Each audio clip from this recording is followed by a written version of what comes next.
Bismillahirrahmanirrahim. Assalamualaikum warahmatullahi wabarakatuh.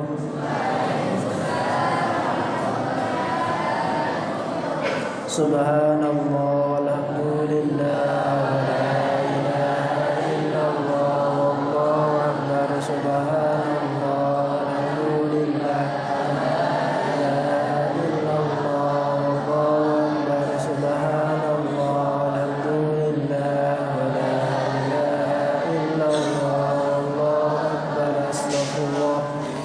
Bismillahirrahmanirrahim. Alhamdulillahi rabbil alamin. Wassalatu wassalamu ala asyrafil anbiya'i wal mursalin Sayyidina Muhammad wa ala alihi wa ashabihi ajma'in. Wa la hawla wa la quwwata illa billahil aliyyil azim. Rabbi shrah li sadri wa yassir li amri wahlul 'uqdatam min lisani yafqahu qawli wa ba'd.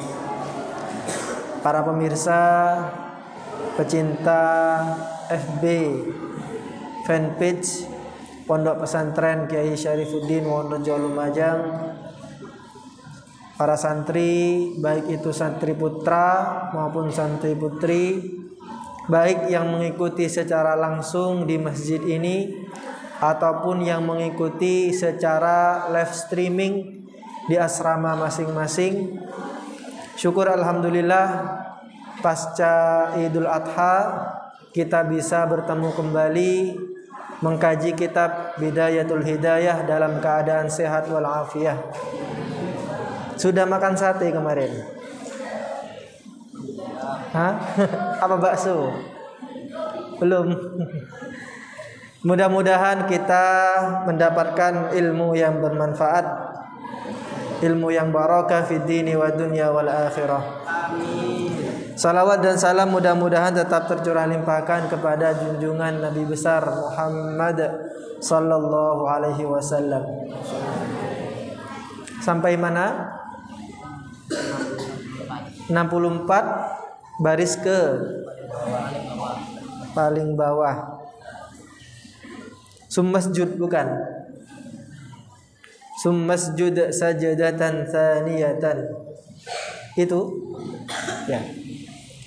Sebelum kita mulai, marilah kita membaca Al-Fatihah dengan niatan bertawasul kepada Nabi Muhammad sallallahu alaihi wasallam, juga kepada keluarga, sahabat, tabi'in, tabi'at tabi'in, wal ulama'il musannifin, wal ulama'il amilin, wal awliya wa syuhada wa salihin, khususnya kepada musannif hadal kitab. Mudah-mudahan ilmu yang kita pelajari bersama menjadi ilmu yang bermanfaat. Mudah-mudahan para pendiri dan pengasuh yang sudah mendahului kita, mudah-mudahan diberikan rahmat dan ma'unah Allah Subhanahu wa taala. Ala hadini wa ala kulli niyatin salihah. Ila hadratin Nabi Mustafa Muhammadin sallallahu alaihi wasallam wa ala alihi wa ashabihi wa dhurriyyatihi. Syai'un lillahi al-Fatihah.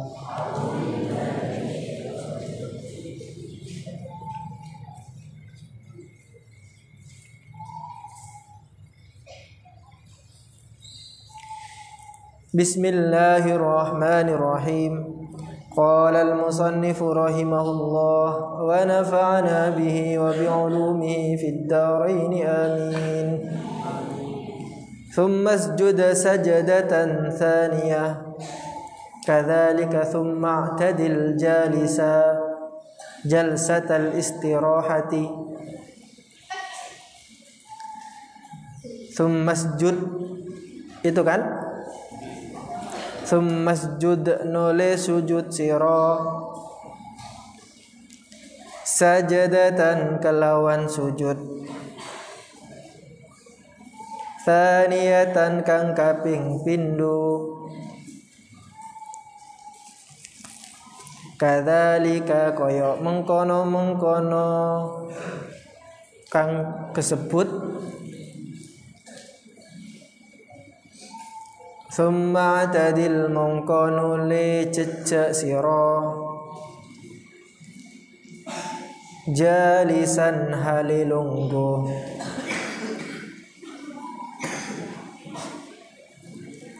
Jalsatal istirahati, itu jalsa berharokat fathah tanwin atau tidak? Di kitab pakai tanwin. Nah, karena ini dijadikan mudhaf, maka harokatnya bukan tanwin tapi fathah biasa. Jalsatal istirahati, yang tertulis tanwin maka dirubah menjadi tidak tanwin. Jalsatal istirahati, kelawan lungguh istirahah. Fi kulli rakaatin, ing dalam saben-saben rakaat.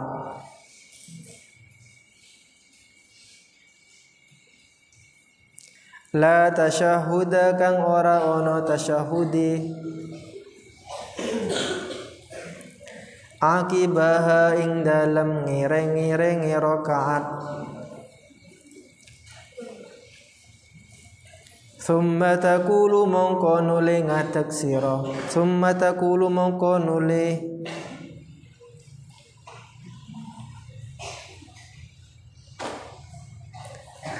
Di sini maknanya ngadeg, tapi lafadznya taqulu. Kalau ngadeg maka bukan taqulu tapi taqumu, pakai mim, taqumu. Sebentar saya baca dulu.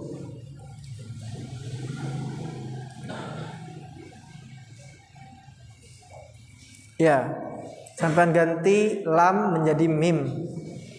Summa taqumu.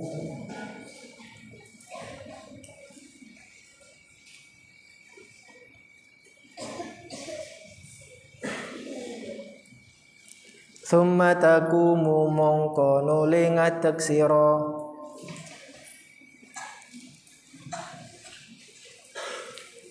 Wa tadau, lan nyilihno sira, meletakkan. Al yadaini, ing tangan loro. Alal ardi, ing atase bumi. Wala tuqaddim, lan ojo dinginakan sira, jangan mendahulukan. Ihda rijlaika, ing salah siji sikil loro sira.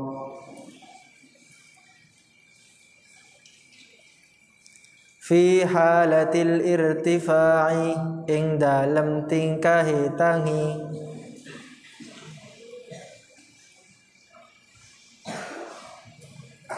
Wabtadi, lan ngawitono sira.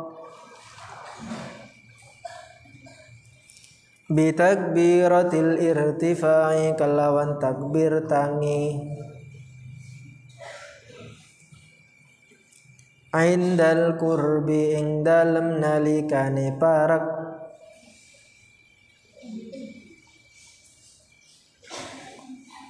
Min haddi jalsatil istirahati, sangking watese lungguh ngalep istiraha.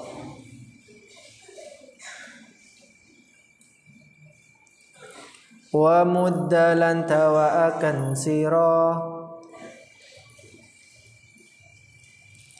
Ha ing takbir.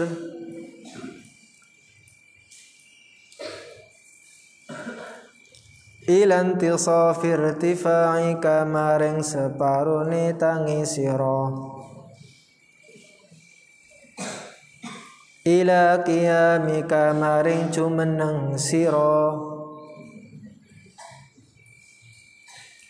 Wal takun, lan supaya ana apa hadhil jalsatu, ikilah lungguh.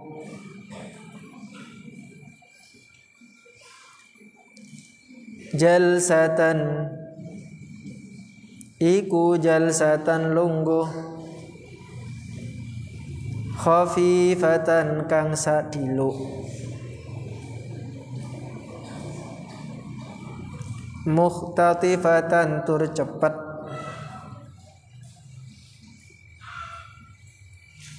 wa sholli lan salata sira ar-rak'ata tsaniyata ing rakaat kang kaping pindho kal ula kaya rakaat kang awal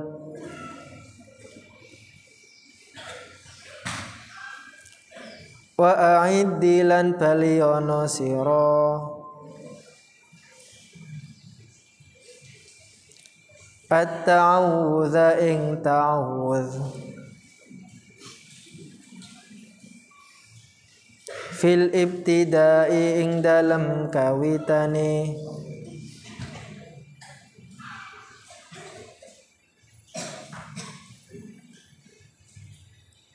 thumma tajlis mongko nuli lungguh sira fir raq'ati tsaniyati ing dalam rakaat kang kaping pindho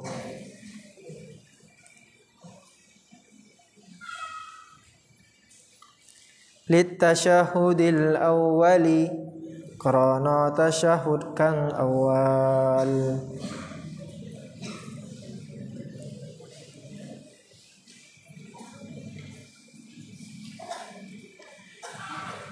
masih di dalam bab tentang adab sholat, di mana kita saat ini sampai pada posisi duduk di antara dua sujud, duduk di antara dua sujud. Bagaimana posisi yang tepat ketika kita duduk di antara dua sujud? Yang pertama adalah berdirilah dari sujud sampean yang pertama itu. Berdiri pelan-pelan saja, tidak usah buru-buru, pelan-pelan. Kemudian kaki sampean itu kan ada dua, ada kaki kanan, ada kaki kiri. Kaki kiri itu berada di bawah, kemudian ditumpukkan dengan kaki kanan. Jadi sampean duduk itu di atas kaki kanan. Memang harus dipraktekkan, tapi gambarannya seperti itu. Seperti sampean duduk kalau menghadap kepada kiai itu, kaki kiri di bawah, kaki kanan di atas. Bukan ini ya, bukan. Kalau di sini bahasanya wansib qadamakal yumna wada' yadayka ala fakhdhaika wal asabi' mansyuratun.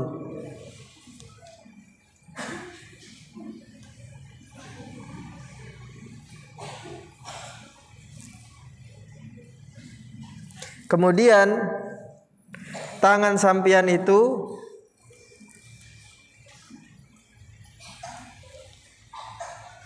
ditaruh di paha dengan posisi jari direnggangkan. Wal asabi'u mansyuratun. Kemudian sampai berkata, Rabbighfirli warhamni warzuqni wahdini wajburni wa'afini wa'fu anni. Usahakan di dalam membaca doa ini jangan terlalu cepat-cepat.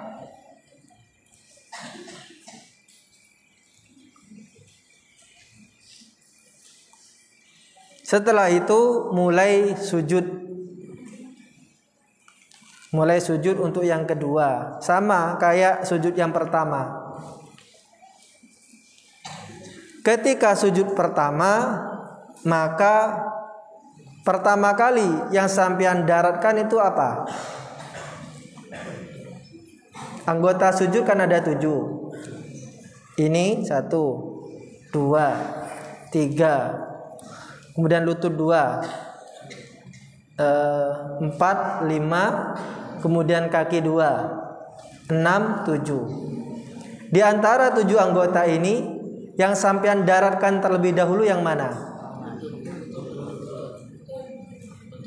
Itu kalau posisi kita dari i'tidal ke sujud. Tapi kalau dari posisi duduk kemudian kita mau sujud untuk yang kedua, apa muka dulu? Langsung gitu ya. Nah, tangan dulu. Maka dikatakan sini wa tad'ul yadaini 'alal ardi, tangan dulu. Wala tuqaddim ihda rijlaika fi halatil irtifa. Nah, tangan dulu, baru setelah itu muka kita. Jabhah ini diletakkan di tempat persujudan itu. Mungkin kemarin sudah dijelaskan mungkin bahwa posisi sujud ini adalah posisi kita paling dekat dengan Tuhan. Posisi kita paling dekat dengan Tuhan. Karena di dalam posisi sujud ini kita mendeklarasikan kehambaan kita kepada Allah Subhanahu wa taala. Oleh karenanya ketika kita sujud maka perbanyaklah membaca doa. Kalau sampean sholat sendiri maka perpanjanglah. Sampean minta apapun insya Allah lebih banyak mustajabnya ketika kita dalam keadaan sujud. Tapi kalau sholat jamaah jangan. Nanti akan dijelaskan nanti di bab tentang adabul imamati wal qudwah. Nah, setelah sampeyan selesai dari sujud yang kedua ini akan mulai berdiri kembali untuk melaksanakan rakaat yang kedua. Nah, ketika berdiri pelan-pelan, tidak usah buru-buru, pelan-pelan saja. Kemudian memulai seperti awal yang tadi itu, tapi tanpa iftitah, tidak usah.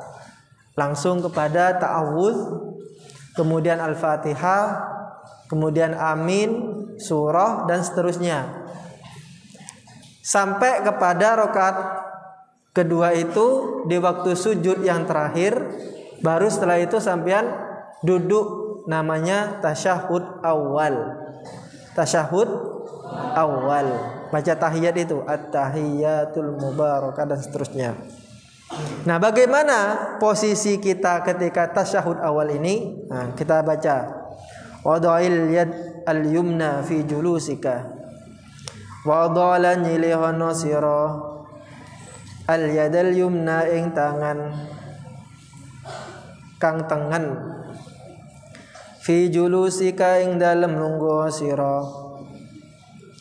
litasyahudil awwali krono tasyahud awal alal fakhadhi ngatasi pupu paha al yumna kang tengen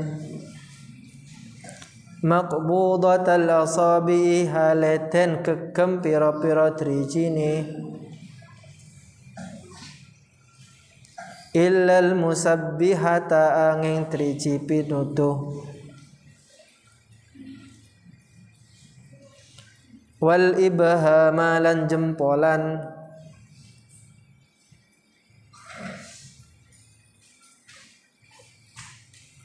fatursil mongko nguculno sira huma ing musabbihah lan ibham wan syulan ngencengo sira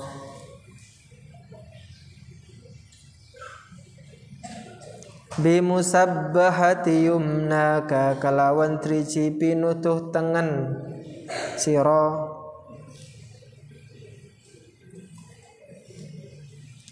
inda qaulika nalikani ngucap sira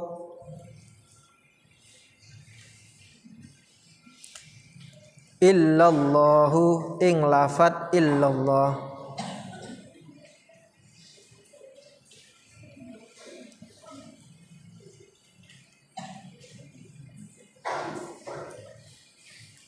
la inda la ilaha ora nalika ngucap la ilaha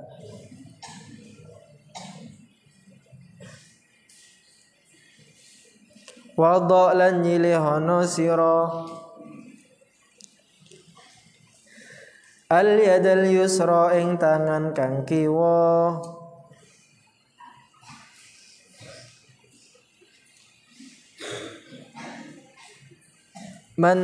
mansuratal asabi haleten beber pira-pira drijine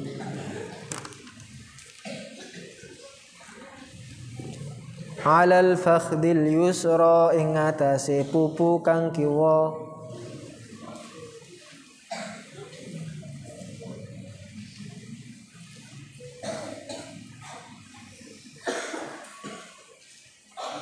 wajlis lan lungguh sira ala rijlika ing atase sikil sira al yusra kang kiwa fi hadha tasyahhud ing dalam tasyahud iki atau tasyahud al awal kama bainas sajadataini koyok barang kang antarane sujud loro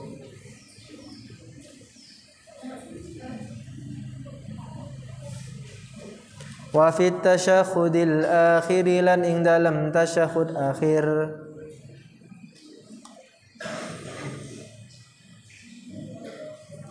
mutawarrikan halilungguh tawarruk. Sekarang kita berada di rakaat kedua. Setelah kita sujud yang kedua, maka jangan berdiri, tetapi sampean duduk sebagaimana duduk antara dua sujud. Itu yang disebut dengan at-tasyahud al-awwal, tasyahud yang pertama atau tahiyat pertama. At-tahiyatu sampai seterusnya. Nah, posisinya bagaimana? Posisinya adalah seperti kita berada di duduk antara dua sujud. Sampean duduknya di kaki kiri. Kaki kiri itu dibuat tempat duduk. Bokongnya jangan sampai ditaruh di lantai. Kalau ditaruh di lantai itu namanya tawarruk. Tawarruk itu untuk tasyahud akhir, tasyahud yang kedua. Tapi kalau tasyahud pertama, bokong sampean itu duduk di atas kaki kiri sampean, persis seperti duduk di antara dua sujud, al-julus bainas sajadatain, seperti itu. Posisi tangan bagaimana? Posisi tangan, untuk posisi tangan kiri, maka pegang paha sampean. Paha sampean yang dipegang ya, bukan paha temennya. Paha sampean dipegang. Kemudian untuk yang kiri mensyuratan. Posisinya adalah direnggangkan. Untuk yang tangan kanan posisinya adalah digegem. Seperti ini, kecuali telunjuk yang ini sama jempol seperti ini, tidak usah digegem, biasa saja. Nah, ketika sampai kepada illallah baru diangkat. Illallah, angkat sudah. Bukan ketika mengata la ilaha illallah, la ilaha illallah sudah bilang la, sudah diangkat, tidak. Tapi diangkatnya itu ketika sampean berkata illallah, illallah, illallah, seperti itu. Nah, itu di dalam madhab Imam Syafi'i. Ada lagi ternyata dari awal sampai akhir gini-gini. Iya ada. Jadi dari awal tasyahud sudah tangannya itu sudah gini-gini. Ada, tapi bukan di madhab kita. Jadi kalau sampean pergi ke Mekah bertemu dengan orang yang sholat, ketika tasyahudnya gini-gini digerakkan terus, jangan salahkan. Itu madhabnya lain, bukan madhab yang seperti kita pahami. Tapi di kita ya seperti itu. Ketika berkata illallah, angkat. Nah, jangan lupa ketika salam, sebelum salam, tangan kanan yang telunjuk yang ini ditutup gini kan. Takutnya nanti seperti di film Kiamat Sudah Dekat itu. Mungkin itu film lama ya, film jadul. Jadi menceritakan tentang seorang anak band yang tobat, belajar sholat melalui rekaman suara MP3 gitu kan. Dia mengikuti sesuai gambar itu. Ketika nyampe tasyahud akhir, illallah seperti itu. Kemudian baru salam, assalamualaikum warahmatullah, assalamualaikum warahmatullah. Saya dilihat di gambarnya, tidak ada ya tangannya gini, tapi dia masih gini tangannya. Nah. Film Kiamat Sudah Dekat yang dibintangi oleh Andre Taulany yang sekarang menjadi pelawak. Nah, bedanya apa antara tasyahud awal dengan tasyahud akhir? Bedanya adalah di posisi duduk. Nah, kalau tasyahud awal itu duduknya kita seperti duduknya ketika al-julus baina sajdatain, duduk antara dua sujud, persis seperti itu. Tapi kalau duduk di antara duduk di tasyahud akhir itu bokong sampean bertumpu kepada lantai, sehingga seakan-akan kaki kiri sampean itu menyilangi bokong sampean. Jadi kaki kanan kaki kiri berada di posisi kanan, bokong sampean berada di posisi kiri yang sedang duduk di atas lantai. Itu yang disebut dengan tawarruk. Itu posisinya yang berbeda. Kita lanjutkan, wastakmil ad-du'a.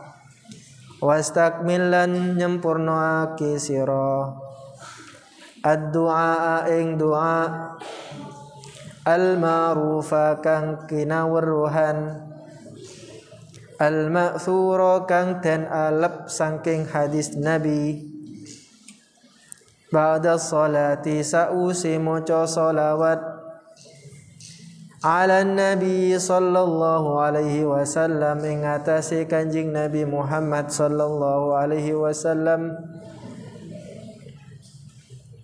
Wajlis lan lungguh sira fihi ing dalem tawarruk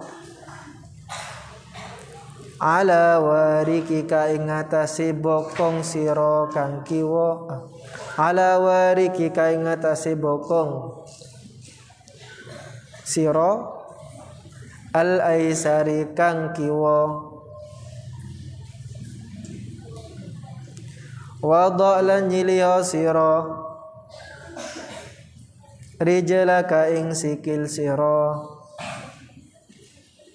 al-yusra kang kiwa kharijatan halimetu min tahtika saking ngisor sira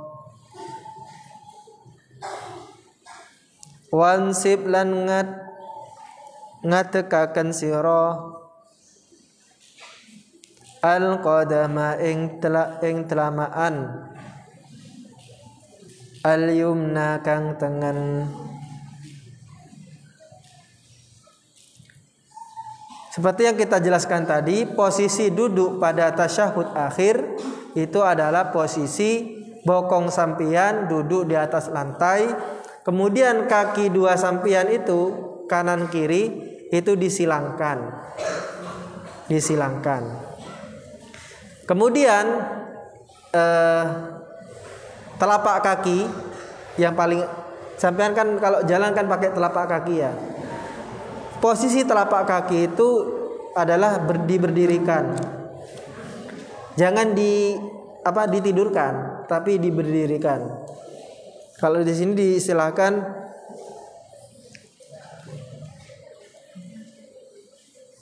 wansib al-qadamal yumna, diberdirikan. Posisi telapak kaki kanan itu diberdirikan. Kemudian setelah selesai maka berkata Assalamualaikum warahmatullahi wabarakatuh. Summa kul mongko ngucap sira ba'dal faraghi sawuse rampung Assalamualaikum warahmatullahi wabarakatuh. Ing lafat Assalamualaikum warahmatullahi wabarakatuh marrataini halirong ambalan minal janibaini saking arah loro wal tafit lan nuliho sira bihaitsu yara kelawan sekirane den tingali bihaitsu yura kelawan sekirane den tingali apa bayadu khadzika putih pipi sira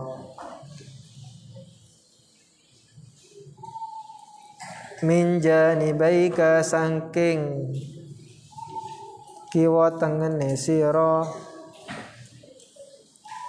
wan wilan niyato sira al khuruja ing metu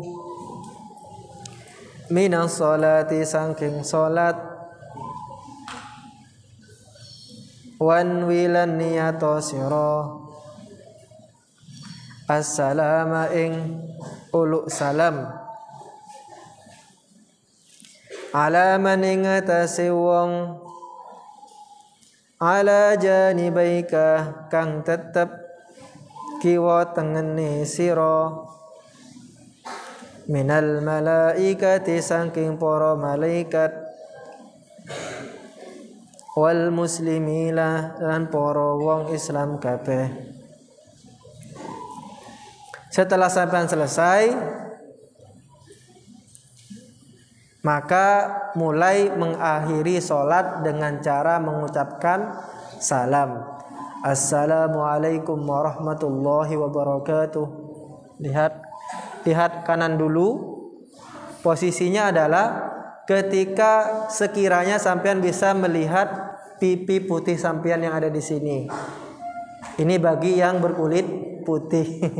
Bagi yang berkulit hitam, ya, berarti sekiranya melihat pipinya. Seperti inilah sudah kira-kira. Assalamualaikum warahmatullahi. Ditambahkan wabarakatuh tidak apa-apa. Assalamualaikum warahmatullahi wabarakatuh. Ini yang wajib.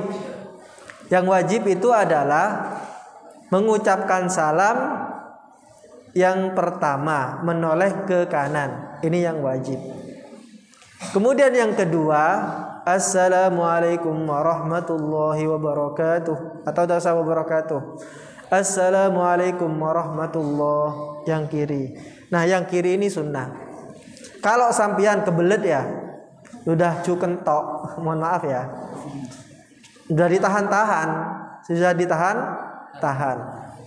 Nah, ketika sampean sudah tidak kuat, Assalamualaikum warahmatullahi ke kanan, kemudian keluar, gitu.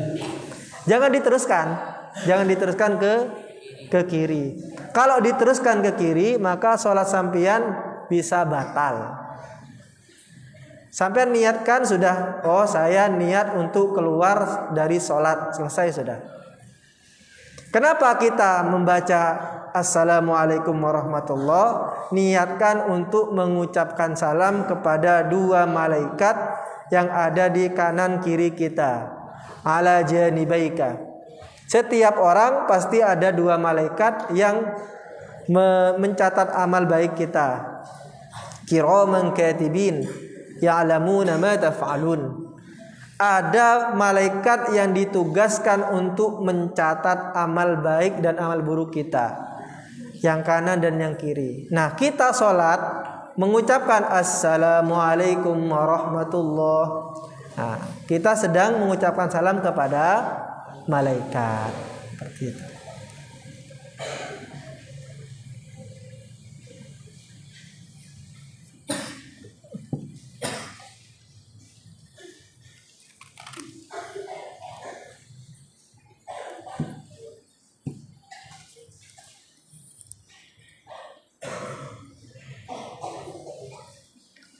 Jangan lupa untuk meniatkan keluar dari sholat.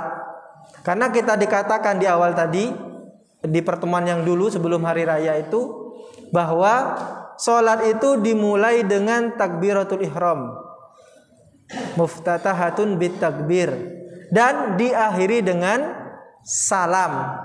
Jadi salam itu adalah gerbang terakhir kita di dalam sholat. Jadi kalau sampean sholat, mengakhirnya dengan salam. Niat salamnya adalah untuk mengucapkan kepada dua malaikat yang ada di kanan kiri kita. Kanan kiri kita. Kita lanjutkan. Wasol mana bis? Wa hadhihi salatul munfaridi. Wa hadhihi lan utawi kilah tingkah iku salatul munfaridi, salate wong kang icen.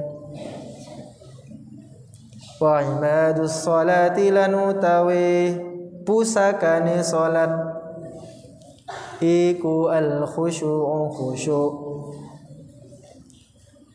Wa khusurul qalbi lan hadiri ati ma'al qiraati serta ne waca.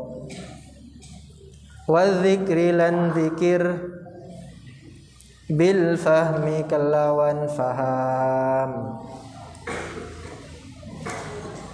Ketahuilah bahwa ruh kita di dalam sholat itu adalah kehusyuan kita. Jadi kalau orang sholat tanpa disertai dengan khusyuk, maka seperti badan manusia tanpa ada ruh. Badan manusia tanpa ruh itu disebut apa? Mati. Kalau gentayangan disebut apa? Hantu. Berarti sholat yang tak khusyuk itu seperti hantu. Seperti hantu. Maka bagaimana cara supaya kita mendatangkan khusyuk ini? Nah, ini yang susah. Salah satunya adalah hudurul qalbi ma'al qiraati wadzikri bil fahmi, yaitu hadirnya hati kita bersama pikiran kita dengan bacaan-bacaan yang ada di dalam sholat itu. Jadi benar-benar kita, apa yang kita baca itu benar-benar diresapi. Ketika kita membaca Alhamdulillahi Rabbil Alamin, kita benar-benar bacaan yang kita baca itu benar-benar diresapi. Tidak hanya sebatas mulut kita saja yang membaca, tapi pikiran di mana? Benar memang dia mengatakan amin, tapi pikirannya berada di lapangan. Dia memang berkata at-tahiyyatul mubarakah sampai seterusnya, tapi hatinya berada di pasar. Nah, ini tidak khusyuk namanya. Tidak khusyuk. Memang kalau berbicara masalah khusyuk ini bertingkat. Ada orang yang khusyuk sampai-sampai masjid roboh itu dia tidak tahu. Masjid roboh dia tidak tahu. Dulu ada seorang wali. Jadi dia sholat di masjid. Ketika itu terjadi gempa yang sangat dahsyat. Begitu dahsyatnya gempa ini sampai-sampai meruntuhkan bangunan masjid. Akhirnya orang yang ada di pasar itu telabuyan sudah. Gimana ini kira-kira masjid ini? Ada orangnya enggak? Wah, ada, saya tadi lihat. Ada yang sholat di dalamnya. Akhirnya dibuka puing-puing bangunan itu. Ternyata orangnya masih sujud. Orangnya masih sujud. Setelah selesai sholat, dia bingung. Ini ada apa nih? Kok orang-orang berkerumun semuanya melihat dia sedang melakukan sholat? Ada apa ini? Tidak sadar dia. Ternyata telah terjadi gempa yang dahsyat sehingga membuat masjidnya roboh. Ini satu cerita. Ada cerita yang lain. Suatu ketika Ali bin Abi Thalib, ketika beliau perang, ternyata kemudian kakinya kena panah. Kakinya kena panah. Jadi mata panah yang depan itu sampai menembus ke bagian yang lain. Anggaplah ini kaki, berarti sudah tertembus seperti ini. Nah, untuk mencabut panah ini kalau diambil seperti ini kan sakit. Nah, ini panah, di sini ada mata panahnya. Kalau dicabut seperti ini kan sakit. Maka apa kata beliau? Sebentar, saya sholat asar dulu. Nanti di rakaat kedua sampean cabut anak panah ini. Benar, akhirnya sholat asar. Ketika nyampe rakaat kedua dicabut. Selesai sholat, beliau tanya, sudah dicabut? Sudah tadi di rakaat kedua sudah dicabut. Artinya apa? Saking khusyuknya beliau sampai-sampai tidak merasakan kalau anak panah yang sudah menembus kaki beliau itu nggak kerasa. Ya kalau sekarang mungkin kita pakai bius sudah selesai. Zaman dulu ketika itu udah ada bius. Caranya bagaimana? Ya ketika sholat itu saking khusyuknya sampai nggak kerasa.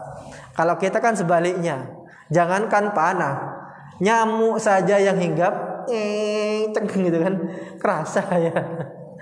Saking nggak khusyuknya, kebalikannya berarti. Memang khusyuk itu perlu dilatih. Caranya adalah apa? Harus paham dengan apa yang dibacakan. Harus paham dengan apa yang dibacakan. Itu. Kalau sampean paham dengan apa yang dibacakan, insya Allah hati sampean itu juga ikut bergetar. Kenapa para kiai kita itu ketika ngimamin, ketika khutbah, ketika membaca doa, mengapa mereka sambil menangis? Kenapa? Apakah karena tidak tahu artinya? Tidak, bukan itu. Justru karena tahu artinya itulah kemudian mereka benar-benar menghayati. Benar-benar menghayati akhirnya. Beda dengan orang yang baca Al-Quran, tidak tahu artinya, ya sudah baca aja. Bahkan dia membaca ayat tentang azab, tapi diiramakan dengan irama yang riang, gembira. Itu kan aneh. Kenapa? Karena dia tidak tahu artinya. Kita lanjutkan. Wa qala al-Hasanul Basri, wa qala lan ngendika sapa al-Hasanul Basri, Hasan Basri, rahimallahu taala, rahimah muka-muka paringi rahmat hu ing Hasan al-Basri sapa Allahu taala, Allah taala.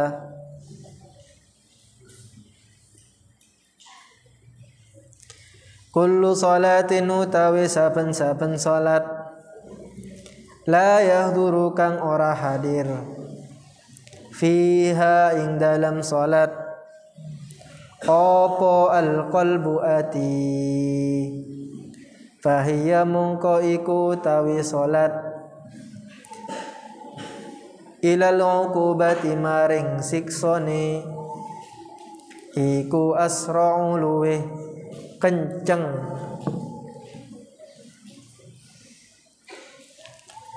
wa qala lan tawu sapa Rasulullah sallallahu alaihi wasallam, Rasul sallallahu alaihi wasallam, innal abda satuhuni kawula iku la yusalli nyekti salat sapa al abd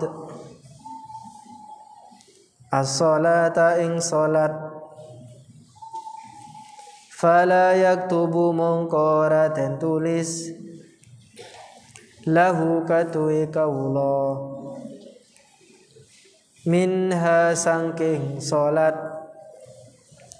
apa sudusuha per enemi salat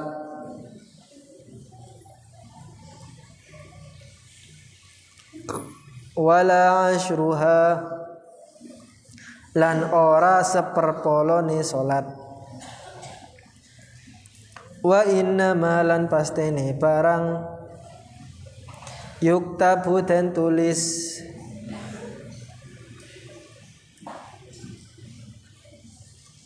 lil mar'i katui awa-awaan min salatihi saking salati almar'u apa biqadari ma kira-kirane barang aqala kang ngerti sapa almar'u minha saking salat. Di dalam menjelaskan pentingnya khusyuk, di sini ada dua makulah, ada dua perkataan. Perkataan yang pertama yang datangnya dari seorang wali yang bernama Al Hasan Al Basri. Ini adalah seorang ulama besar. Ulama besar, beliau berkata, "Kullu salatin la yahduru fiha al-qalbu fahiya ila al-uqubati asra." Barang siapa yang sholatnya itu hatinya tidak hadir alias tidak khusyuk, hatinya di mana-mana, pikirannya di mana-mana, meskipun kelihatannya dia sedang sholat, maka fahiya ilal uqubati asra, maka dia akan cepat mendapatkan siksa, cepat mendapatkan siksa. Yang kedua, sabda dari Rasulullah sallallahu alaihi wasallam, "Innal 'abda, sesungguhnya seorang hamba, la yusalli shalah, dia melakukan salat, fala yuktabu lahu minha sudusuha, maka tidaklah dicatat sepertiga dari salat, 1/6 dari salat itu, atau 1/10 dari salatnya itu, kecuali yang dicatat itu adalah apa yang khusyuk darinya, sejauh mana akalnya itu mengikuti sholatnya itu. Artinya akalnya tidak bernyelaber. Kalau satu misal Allahu Akbar itu masih fokus kepada sholatnya, rakaat pertama selesai masih fokus kepada fokus kepada rakaat yang pertama itu. Rakaat kedua masih fokus. Ternyata rakaat ketiga dia mendengar Assalamualaikum. Ternyata tunangannya datang. Assalamualaikum. Mulai sudah akalnya sudah bernyelabar sudah. Nah, maka yang dihitung pahalanya itu hanya di rakaat ke-1 dan ke-2 saja. Rakaat ketiga keempat tidak dihitung. Memang susah untuk kita bisa khusyuk dari awal sampai akhir sampai salam itu susah. Hanya saja itu perlu diupayakan, perlu dilatih. Mudah-mudahan kita bisa melakukan sholat kita dengan khusyuk. Kalau sudah tidak bisa khusyuk, maka jangan sampai kita meninggalkan sholat. Karena masalah pahala ini adalah urusan Allah. Masalah pahala adalah urusan Allah. Biarkan Allah saja yang memberikan pahala. Yang penting sampean sudah berusaha sekuat tenaga untuk khusyuk. Catatannya adalah jangan sampai meninggalkan sholat. Jangan seperti ini. Ada yang membangun logika seperti ini. Ya wes lah, saya sudah sholat berusaha khusyuk, tidak khusyuk. Daripada saya capek-capek sholat, ya wes lah saya tidak mau sholat. Ini yang salah. Sudah berusaha khusyuk, tidak bisa khusyuk, kemudian malah meninggalkan sholat. Nah, ini yang salah. Yang benar itu adalah tetap sholat terus sebaik mungkin, rukun syaratnya dilakukan semuanya, bahkan sunnah-sunnahnya pun juga dilakukan. Berusaha untuk khusyuk. Maka pasrahkan kemudian mengenai pahala itu kepada Allah Subhanahu wa taala. Kita beralih kepada bab selanjutnya, adabul imamati wal qudwah. Adabul imamati utawi kelah tata kramane dadi imam, wal qudwati lan makmum, yang bagi sayukya lil imami katwe imam, apa ayu khaffifa nyento ngentengaken sapa imam as-salata ing salat. Qala wis ngendika sapa Anasun sahabat Anas radhiyallahu anhu qalaitahu ma sallaitu khalfa ahadin ma sallaitu ora salat ingsun khalfa ahadin ing purine wong suci salatan kelawan salat akhaffa kang luweh enteng wala atammalan ora kang luweh sempurna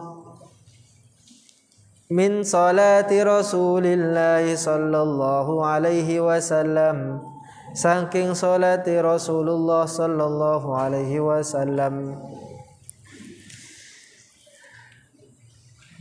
Sekarang adab atau tata krama bagi orang yang sholat berjemaah. Orang yang sholat berjemaah minimal ada dua. Yang pertama adalah imam. Disebut imam karena dia berada di depan.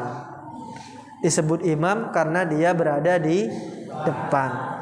Dan gerak-geriknya itu diikuti, maka disebut imam. Tidak ada ceritanya imam itu di belakang. Yang imam itu pasti berada di depan. Kecuali kalau namanya memang Imam Samudra, dia jadi makmumnya di belakang. Namanya Imam Ghazali, ya di belakang. Kalau menjadi makmum. Nah, maka seorang imam itu jangan sampai memanjangkan sholatnya. Jangan sampai memanjangkan sholatnya. Yang biasa-biasa saja. Jangan terlalu singkat, jangan terlalu panjang. Suatu ketika Anas bin Malik ini adalah khadimu Rasulillah sallallahu alaihi wasallam. Jadi ibunya Anas bin Malik ini pengen memberikan sesuatu kepada Rasulullah sallallahu alaihi wasallam. Tetapi beliau ini tidak punya apa-apa. Hanya punya anak laki-laki. Namanya Anas. Akhirnya ibunya Anas ini datang kepada Rasulullah, berkata kepada Rasulullah, "Wahai Rasulullah, saya tidak bisa memberikan sesuatu, tidak bisa memberikan harta, tidak bisa memberikan tanah seperti para sahabat yang lainnya. Saya cinta kepada engkau, wahai Rasulullah. Ini harta saya satu-satunya, yaitu anak saya, namanya Anas bin Malik. Saya pasrahkan Anas bin Malik ini kepada engkau untuk dijadikan pelayan, menjadi khadimnya. Jadi kayak di pondok itu kan ada khaddam ya, seperti itu. Jadi pekerjaannya Anas bin Malik ini sejak kecil selalu mengabdi kepada Rasulullah Sallallahu Alaihi Wasallam. Makanya Anas bin Malik ini termasuk salah satu sahabat yang banyak meriwayatkan hadis. Kenapa? Karena senantiasa bersama Rasulullah Sallallahu Alaihi Wasallam. Luar biasanya ini pengakuan Anas bin Malik. Anas bin Malik ini bertahun-tahun mengikuti Rasulullah Sallallahu Alaihi Wasallam. Tidak pernah Anas bin Malik ini mendengar cacian dari Rasulullah Sallallahu Alaihi Wasallam. Belum pernah. Bahkan hanya berkata itu, uffin, tidak pernah. Saking sayangnya Rasulullah kepada Anas bin Malik. Suatu ketika Anas bin Malik ini disuruh untuk beli sesuatu di toko gitu kan. Berangkatlah Anas. Di perjalanan dia melihat banyak teman-temannya sedang bermain. Akhirnya namanya juga anak-anak ya, penasaran ini main apa ini. Ternyata main bareng. Sampai lupa dengan tugasnya itu, yang disuruh ke toko beli sesuatu itu.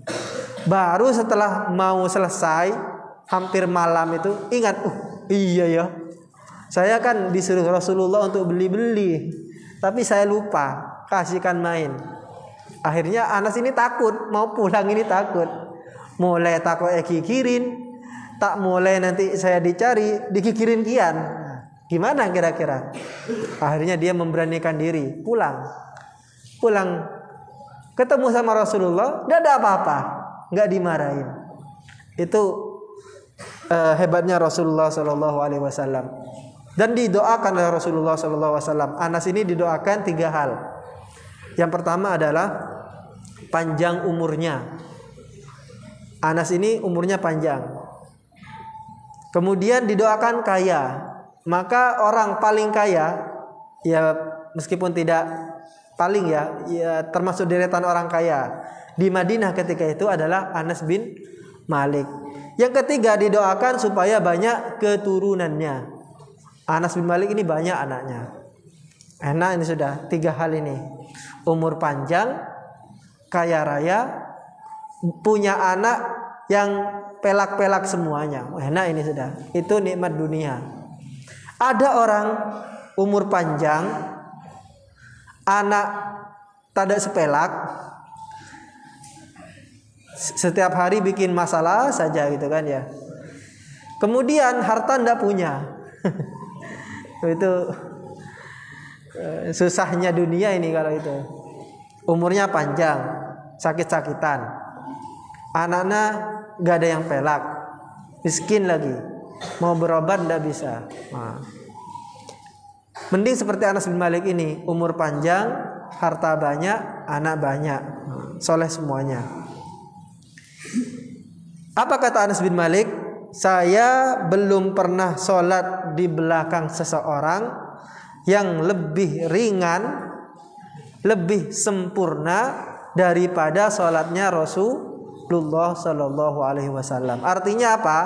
Artinya bahwa sholatnya Rasulullah itu pendek dan sempurna. Pendek dan sempurna. Jadi untuk menjadi sholat yang sempurna itu tidak usah panjang-panjang. Cukup syarat dan rukunnya dilaksanakan semuanya, insya Allah sempurna. Tidak usah panjang-panjang.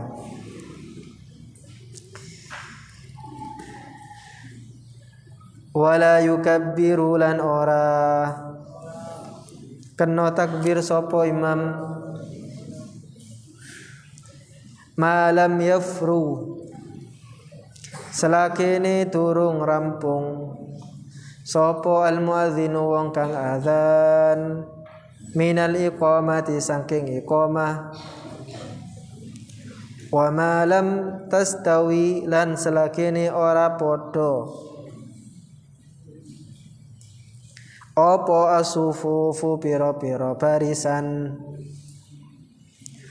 wayar faulan panterakan sopo al imamu imam sautahu ing suarane imam bit takbirati kelawan piro-piro takbir wala yarfaulan ora panterakan sopo al makmumu makmum sautahu ing suarane makmum illa biqadari ma angin kelawan kira-kirane barang yasma'u kang krungu sopo yasma'u kang krungu sopo nafsuhu awak dhewe ne makmum. Hal yang pertama yang harus diperhatikan oleh seorang imam adalah wala yukabbir ma lam yafru al muadzinu minal iqamati. Jangan terburu-buru melakukan takbiratul ihram sebelum iqamah itu benar-benar selesai.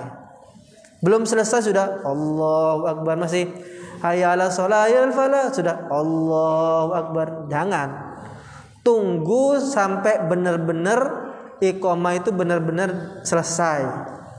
Setelah itu lihat safnya makmum, dilihat apakah sudah lurus, apakah ada celah-celahnya, belum masih ada renggang, dipastikan.